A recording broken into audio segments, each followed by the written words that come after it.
أما بعد إن الصلاة كانت على المؤمنين كتابا موقوتا। যাবতীয় প্রশংসা সেই মহান আল্লাহর, যিনি আমাদেরকে সৃষ্টি করেছেন এবং আমাদেরকে সমস্ত প্রকার নিয়ামত দান করেছেন।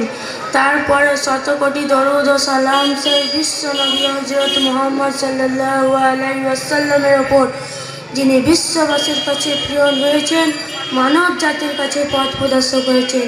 সম্মানীয় শ্রোতা মণ্ডলী, আজকে আমার বক্তব্যের বিষয় হলো নামাজ। ইসলামে নামাজ পাঁচটি বুনিয়াদী বিষয়ের মধ্যে একটি গুরুত্বপূর্ণ খুঁটি।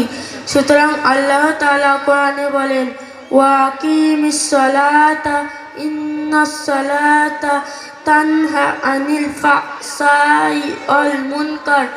নামাজ কায়েম করো, অবশ্যই নামাজ অশ্লীল এবং অসৎ কাজ থেকে বিরত রাখে। প্রশংসা সেই মহান আল্লাহর, যিনি আমাদেরকে সৃষ্টি করেছেন এবং আমাদেরকে সমস্ত প্রকার নিয়ামত দান করেছেন। তারপরে শতকোটি দরুদ ও সালাম সেই বিশ্ব নবী হযরত মুহাম্মদ সাল্লাল্লাহু আলাইহি ওয়াসাল্লামের ওপর, যিনি বিশ্ববাসীর কাছে প্রিয় হয়েছেন, মানব জাতির কাছে পথ প্রদর্শক হয়েছেন। কিন্তু আজকে বড় আফসোসের বিষয় হলো, আমরা হত্যা করাকে গুনাহ মনে করি, মদ খাওয়াকে গুনাহ মনে করি, ব্যভিচার করাকে গুনাহ মনে করি। কিন্তু নামাজ ছেড়ে দেওয়া মদ খাওয়ার থেকে বড় গুনাহ।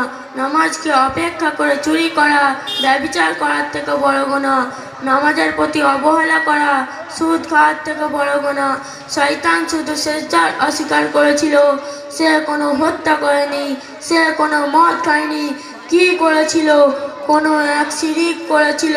তারপরেও আল্লাহর নিয়ামত খাচ্ছে, আল্লাহ তাকে নিয়ামত দিচ্ছে, আল্লাহ তার থেকে নিয়ামত ছিনিয়ে নেয়নি। মুসলমানদের স্মরণে রাখো, যাতে তোমরা শুধরে যাও, যাতে তোমরা আল্লাহর দিকে ফিরে আসো। আসুন আজকে সকলে মিলে তওবা করি যে কোনোদিন নামাজ ছাড়বো না, আল্লাহর কথা অস্বীকার করবো না। আল্লাহ আমাদের সকলকে তৌফিক দান করুন, আমিন। এই বলে আমি আমার বক্তব্য এখানে শেষ করছি। আসসালামু আলাইকুম ওয়া মা আলাইনা ইল্লাল বালাগ।